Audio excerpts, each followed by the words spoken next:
super kind. You can probably hear Storm Agnes blowing up an absolute gale outside, so I'm hoping that that's not too distracting, but rest assured it is super cozy in here. But today, this morning really, we went to Wigtown, which is Scotland's book town. So I got very wet, my hair's an absolute mess, I'm very bedraggled, but I had a lovely, lovely time, and I did buy some books which I want to show you, and I also want to take you around Wigtown with me as well.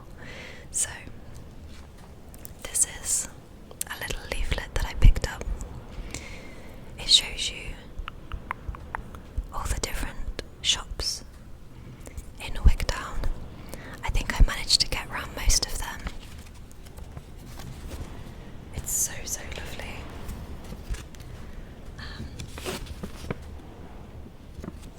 Some of them do mostly old books and some of them do new, so let me show you around now.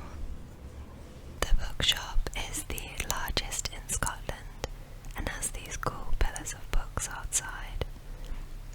As you walk in, the smell of old books just hits you immediately. It's so cozy. They have loads of really old copies of novels, and then quotes on the wall as you're walking around. There's something to see at all angles of the shop. It's really quirky. They have books from all over the world, set out in really interesting ways, and lots of really unique displays. Here you can see a desk that I think is meant to be Churchill's office, surrounded by books. We have a quote here from Terry Pratchett, and then surrounding that there's various books from Churchill, and some postcards that people had written hanging from the ceiling. The next shop had some books outside. It's called the Book End Studio, and the lady who ran this shop also made jewellery as well.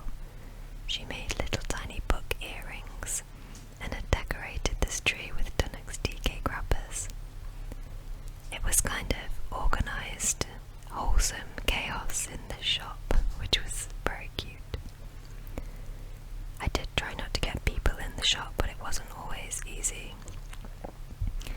The next shop was my absolute favourite because it had quite a few new copies in there as well, so I could look around and find some books that I knew, and a few different varieties.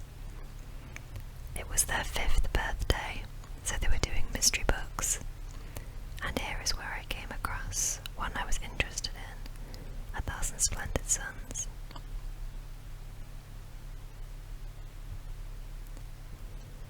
I also found this book, which has been on my list for a little while.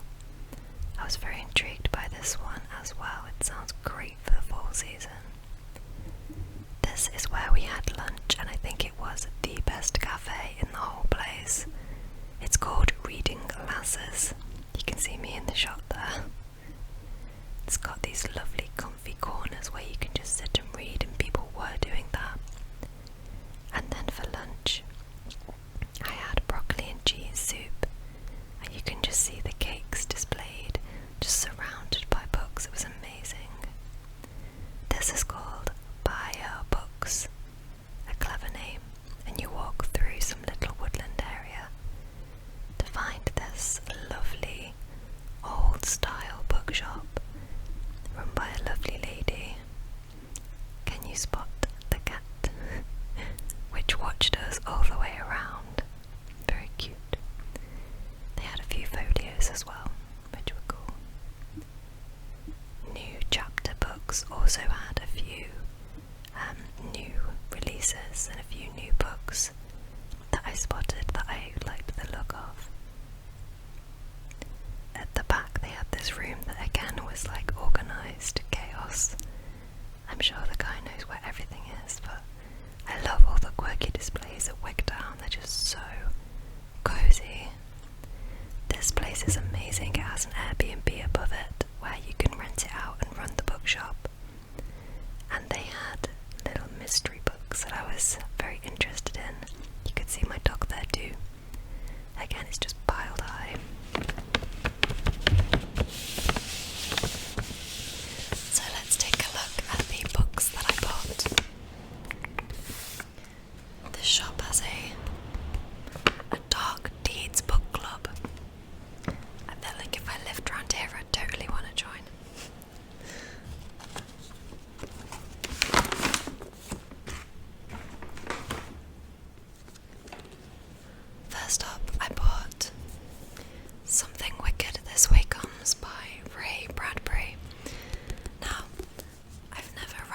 originally written in 1962, and it's just been re-released, which is why it said new on the little label, with a new introduction and I think some kind of text about how it's influenced literature and culture and stuff. But it sounds so dark and alluring. So it's all about this shadow show. I think they're called, Cougar and Dogs Pandemonium Shadow Show. And it arrives in Illinois a week before Halloween at midnight. And anyone who touches this show or is involved with this show has some kind of sticky end, I think. But I've read that it has like mazes and a shrill siren and mirror rooms and cool things like that. So it's very seasonal as well because we're just going into autumn. I think I'll probably add it to my Halloween TBR list. The lady at the counter was like, "Oh, isn't this cover really cool?" And I was like, I don't know, it is quite cool, like the colours and everything, but I don't know, the horse kind of disturbs me a little bit, which I guess this book is meant to be quite disturbing, but I was quite surprised that of all the beautiful covers in her shop, she thought this one was really nice. But yeah, I think this will be very dark and interesting, and it had quite a profound influence on culture, so it will be interesting to see why.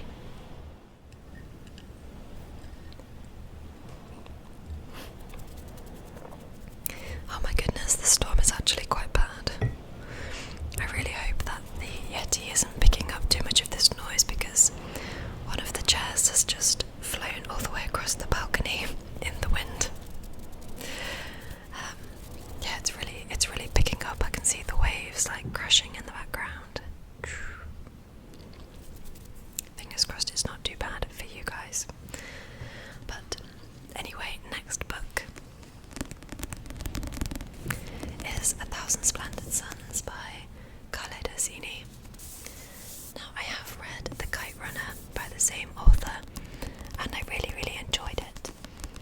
It's such a powerful story, very heart-wrenching, and I think this one is going to be along the same vein. But my mum's read it, and she really, really enjoyed it, so I thought when I saw it, I would pick it up. It's all about Mariam, and she's sent to Kabul to marry the very restless and troubled Rashid, who is a lot older than her. He's about 30 years older than her. And then years down the line, a young girl called Layla is sent to their unhappy household.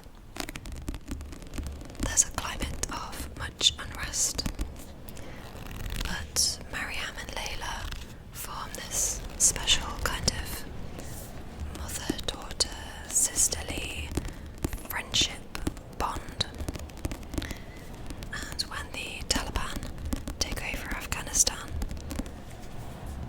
it's all about how they help each other cope with that and how they journey through all the issues that are going on around them. I think it will be quite a heavy but worthwhile read. And yeah, I'm quite looking forward to it. It says, 1,000 Splendid Suns is an unforgettable portrait of a wounded country and a deeply moving story of family and friendship.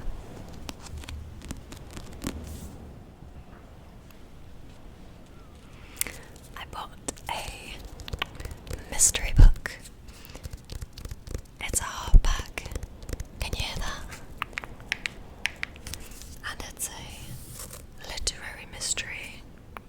So hopefully quite fun for the full fall season, because we all know I love a mystery in the fall.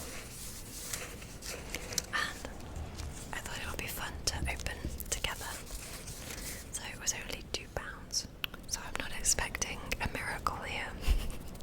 But it's quite short as well, so let's give it a go.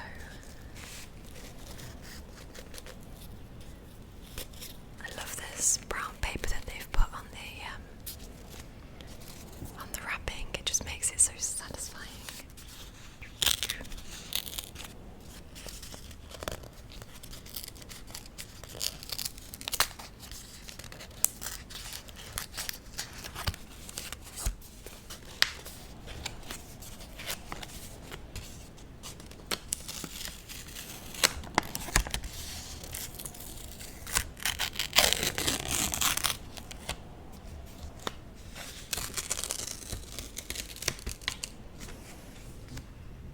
I don't think I know this book.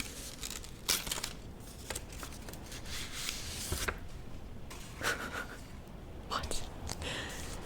So it's PRs Overcoat by Lorenza Foscini. Okay, right, let's see.